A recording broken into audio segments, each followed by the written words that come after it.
डरपोक है, डर है सरकार से, डरता है, बोलता वही था कुछ समय पहले जब मूर्ख था क्या, जब कह रहा था 35 रुपए पेट्रोल मिलेगा, वही बात वही कह रहा था, वही बात आज कह रहा है। तो या तो उस टाइम झूठ बोल रहा था या आज झूठ बोल रहा है। और देश में झूठों की सरकार है और झूठ बोलते हैं, बस झूठ को प्रोपगेट करने के लिए मीडिया को दबा लिया कि मैं झूठ बोलूंगा, तुम्हें उसे फैलाना है और वो फैला के और देश का विनाश करना है। देश के एजुकेशन सिस्टम पे टोटली कब्जा करने की है कि झूठ फैलाओ, झूठ झूठ झूठ और गुलाम। ये कौन है, अंधभक्त किसे बोल रहे हैं, उनके दिमाग को कवर कर लिया। आज किसान अपोजिशन की भी लड़ाई, विपक्ष की लड़ाई किसान लड़ रहा है। आप बताएं कहीं है क्या कोई विपक्ष प्रदर्शन कर रहा है पेट्रोल डीजल के लिए या किसी भी चीज के लिए? कोई विपक्ष नौकरी के लिए प्रदर्शन कर रहा हो? विपक्ष को भी कहीं ना कहीं खरीदा और दबाया गया है चारों तरफ से। मीडिया तंत्र को, डेमोक्रेसी के तीनों पिलर इंक्लूडिंग चौथा मीडिया भी खत्म है। जुडिशरी, लेजिस्लेटिव और एग्जीक्यूटिव तीनों ही कहीं ना कहीं गुलामी के शिकार किए गए। बताएं ना देश के फायदे के लिए क्या किया। देश के फायदे के लिए एजुकेशन अच्छी होनी चाहिए। टॉप की 300 यूनिवर्सिटीज में इंडिया की यूनिवर्सिटी नहीं है।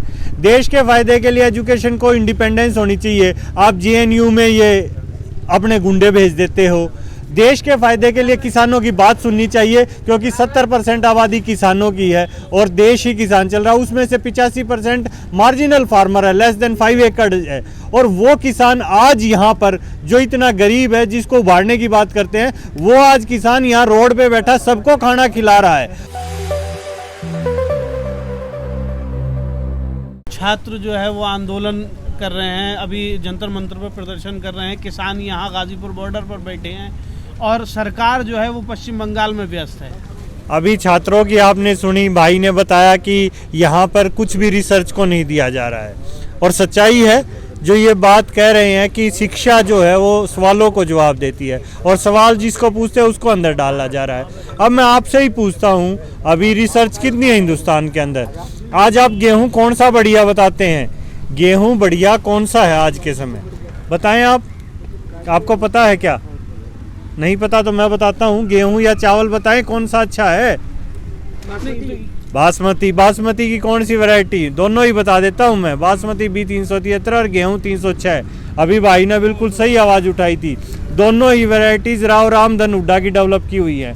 उनको पाकिस्तान का हाईएस्ट सिविलियन अवार्ड मिला हुआ था, ज्वाइंट इंडिया था तब, बिफोर इंडिपेंडेंस की है। अरे 70 साल में तुम्हें 2 वैरायटी अच्छी नहीं ला सके?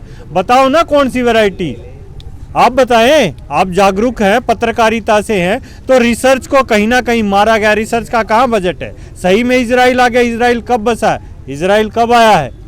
आज आप पेट्रोल डीजल वहां से लाकर उस पर इतना टैक्स ले रहे हैं और उस टैक्स को कहाँ यूज कर रहे हैं? कॉरपोरेट्स के घर में, पूंजीवादिता को लाने में। पूंजीवादी आ जाएंगे, 10% के पास आज ही 90% है कुछ समय बाद। सरकार तो ये बोल रही है ना कि हम टैक्स इसलिए ले रहे हैं क्योंकि हमारी GDP माइनस में चली गई है। हम देश के लिए कर रहे हैं, देश के फायदे के लिए जो पेट्रोल का दाम बढ़ रहा है। हाँ तो बताएं ना देश के फायदे के लिए क्या किया। देश के फायदे के लिए एजुकेशन अच्छी होनी चाहिए। टॉप की 300 यूनिवर्सिटीज में इंडिया की यूनिवर्सिटी नहीं है। देश के फायदे के लिए एजुकेशन को इंडिपेंडेंस होनी चाहिए। आप JNU में ये अपने गुंडे भेज देते हो। देश के फायदे के लिए किसानों की बात सुननी चाहिए क्योंकि 70% आबादी किसानों की है और देश ही किसान चल रहा है। उसमें से 85% मार्जिनल फार्मर है, लेस देन 5 एकड़ है। और वो किसान आज यहाँ पर जो इतना गरीब है, जिसको उभारने की बात करते हैं, वो आज किसान यहाँ रोड पे बैठा सबको खाना खिला रहा है और सरकार के पास खिलाने को पैसा नहीं है, वो टैक्स कर रही है। सरकार उसी चीज़ को लेकर, आज प्याज के दाम कहाँ हैं? कहाँ है आप बताएं? आज प्याज 50-60 रुपए किलो है, लेकिन नहीं, सरकार नहीं, किसान का नहीं खरीदेगी। मैं सरकार से आपके माध्यम से गुजारिश करूंगा, 2 महीने बाद किसान का प्याज आ जाएगा, आप 20 रुपए किलो ही खरीद लेना। 20 रुपए किलो तो खरीद लेना। किसान उतने से खुश है। बार बार उसे कह रहे हैं कि उसे MSP देंगे और उसकी आय दोगुनी। कहाँ से करेंगे? कोई भी लॉजिक बताइए आप। C2+FL को कर कीजिए, A2 पे दे रहे हैं आप। आमदनी बताइए तो उसकी कितने गुना कर दी। ये तो कानून भी वापस लेने पड़ेंगे और सरकार की व्यवस्था भी बदलनी पड़ेगी।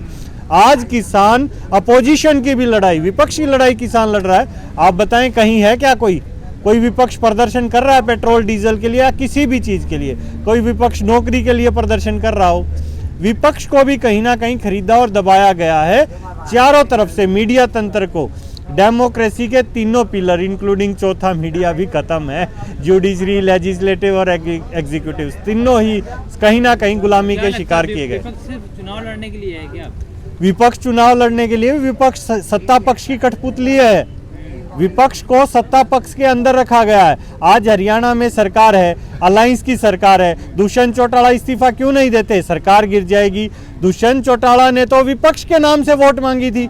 उन्होंने खट्टर को यमुना पार भेजने की प्लान बनाई थी। उनके भाषण सुनिए। आज वो खट्टर की गोदी में बैठ गए, तो विपक्ष है कहाँ बताइए? दुष्यंत चौटाला के पिता कहते हैं कि अगर दुष्यंत चौटाला के इस्तीफा देने से कृषि कानून वापस हो जाएं तो उनकी जेब में रखा है इस्तीफा।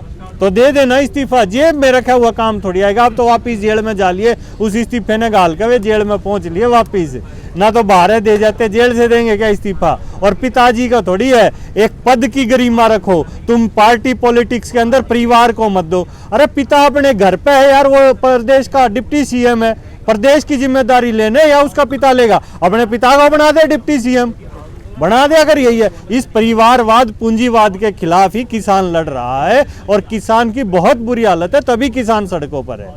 अच्छा, आप कह रहे हैं कि कोई नई वैरायटी नहीं लेकर आए, कि गेहूं की वैरायटी नहीं लाए, धान की वैरायटी नहीं लाए।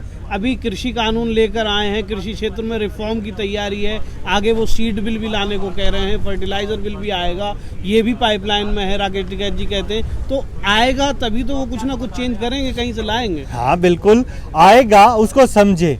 किसान आज के दिन इतना समझदार नहीं है, ये बार बार किसान को कहते हैं, लेकिन उस बिल को समझे। जो सीड बिल आएगा, आज तो किसान अपने खेत में अपनी फसल का बो देता है, गेहूं से ही बीज निकलता है, उसका अच्छी वैरायटी वो निकाल लेता है। अगर कॉरपोरेट फार्मिंग होगी तो बीज भी उसे वही डालना पड़ेगा जो कॉरपोरेट देगा। अब आपको बताता हूं, ये फार्मिंग के वो नहीं है। अच्छा कहते हैं आप, नुकसान और फायदा नहीं है। पीछे का ही उदाहरण देता हूं। आज से 7-8 साल पहले एक ये 2.25 आंख वाले बाबा नए नए आए थे पेट घुमा के, कि किसानों को बेवकूफ़ बता रहे थे, ये कर दो वो कर दो, क्यों किसान बाजरा और ये बो रहे हैं, ओसदिया बो, एलोवेरा बो, ग्वार पट्टा बो। राजस्थान में किसानों ने लगाया, बहुत किसानों ने लगाया। इन्होंने कहा मैं 1-2 लाख किसान की आय कर दूंगा। अब वो एलोवेरा मंडी में बिकता नहीं है, अब किसानों ने लगा दिया। अब बाबा जी कहते हैं मैं तो 5,000 10,000 में लूँगा, इतना। ये गुलामी की तरफ है। अब वो किसान उसको कहाँ लेके जाए? आप कह रहे हैं रिफॉर्म्स कहाँ करेगा? यही, अगर मंडियों में एलोवेरा बिकता तो उस किसान की हालत नहीं होती। मंडियों में क्या बिक रहा है? मंडियों में गेहूं चावल जो बिक रहा है ना, उसी की सरकार पे नजर है। ये भी क्यों? आप यहाँ रहते हैं, आप बताएं मक्की का आटा कितने में खरीदते हैं? खरीदा है मक्की का आटा आपने? आज यहाँ मक्की का आटा 40 रुपए किलो से कम नहीं बिक रहा, और अभी किसान अपना मक्का बेच के आया 900 रुपए क्विंटल। अब बताएं तो, सरकार ये बताए ना कि कहाँ से फायदा है, उदाहरण तो दे। अच्छा, बाबा रामदेव की आप बात कर रहे हैं। बाबा रामदेव जो है वो ये बोल रहे हैं कि भाई पेट्रोल के दाम अगर बढ़े हैं तो सरकार कहीं ना कहीं देश चलाना है सरकार को, इसलिए दाम बढ़ रहे हैं। डरपोक है, डर है सरकार से, डरता है। बोलता वही था कुछ समय पहले, जब मूर्ख था क्या, जब कह रहा था 35 रुपए पेट्रोल मिलेगा, वही बात वही कह रहा था, वही बात आज कह रहा है। तो या तो उस टाइम झूठ बोल रहा था या आज झूठ बोल रहा है। और देश में झूठों की सरकार है और झूठ बोलते हैं। बस झूठ को प्रोपगेट करने के लिए मीडिया को दबा लिया कि मैं झूठ बोलूंगा, तुम्हें उसे फैलाना है और वो फैला के और देश का विनाश करना है। देश के एजुकेशन सिस्टम पे टोटली कब्जा करने की है कि झूठ फैलाओ, झूठ झूठ झूठ और गुलाम। ये कौन है? अंधभक्त किसे बोल रहे हैं? उनके दिमाग को कवर कर लिया। क्यों? देश का भविष्य थे वो। देश का 70% युवा है आज भी इस देश में। उस युवा को आगे लेके आओ, उस युवा को अच्छा बनाओ। किसान के बेटे को इतने लायक बनाओ कि वो किसान के लिए कहे। पूछो, किसी भी किसान के बेटे से पूछो अगर वो किसान बनना चाहता हो तो। चैनल को लाइक शेयर एंड सब्सक्राइब करें और बेल आइकन दबाना ना भूलें।